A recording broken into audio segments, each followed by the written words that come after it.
alkuhan meillä on ollut oikeastaan vuosikymmenet. Ollaan kerätty manuaalisesti näitä huoltotietoja ja tarkoittaa sitä käytännössä, että kentälle ollaan tulostettu verstaalta isot kasat huoltolistoja ja ehkä suurimmat haasteet nähtiin siinä, että tämä tieto, monta kertaa tämän tiedon saanti sieltä kentältä niin kesti hyvin pitkään ennen kuin sitä saatiin järjestelmään.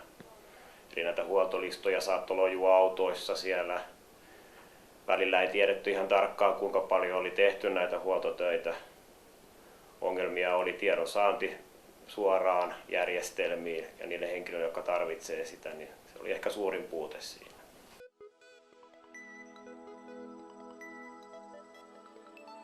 Fifth Elementin ratkaisu oli se, että lähdettiin mobiilisti 3G-yhteyden avulla keräämään tietoa kentältä, jolloin voidaan jättää nämä vanhat paperilistat kokonaan pois ja otetaan se tieto ihan puhtaasti suoraan järjestelmään.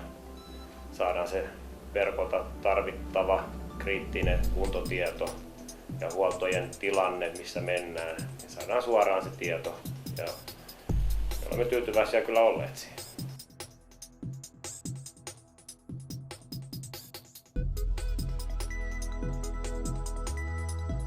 Tavallaan jo nyt kun siihen on oppinut tuohon laitteeseen ja tottunut, niin ei sitä enää kaipaa sitä paperiläjää tuonne autoon.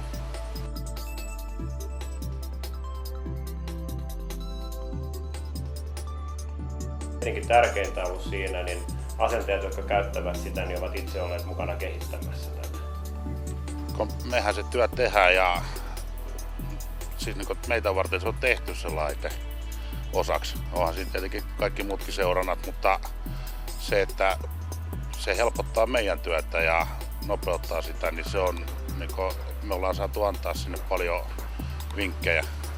Ja sitten on poikien kanssa jutellut siitä ja ne on antanut taas mulle vinkkejä, mitä mä oon sitten kertonut tänne päättäville elimille. Tieto saadaan järjestelmään. Toki me nähdään sitten paljon kunnossapidon kannalta sellaista tietoa, mitä on vaikea mitata suoraan rahassa. Me saadaan sellaista tietoa sieltä, mikä on ennen kaikkea tärkeää verkon kunnon hallinnan kannalta. Käyttää sitä tietoa ja se, että me pystytään hyödyntämään myös muissa töissä sitä. Fifth Elementin yhteistyö on ollut erittäin hyvää.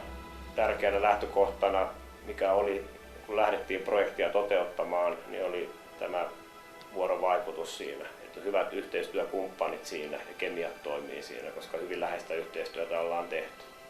Tämä on toiminut erittäin hyvin siinä. Ollaan kyllä tyytyväisiä siitä ja ehkä voin mainita semmoisen hyvän asian tässä, että mihin ollaan erittäin tyytyväisiä, niin tämä reagointi näihin ongelmatilanteisiin niin on ollut kyllä kiitettävää tasoa.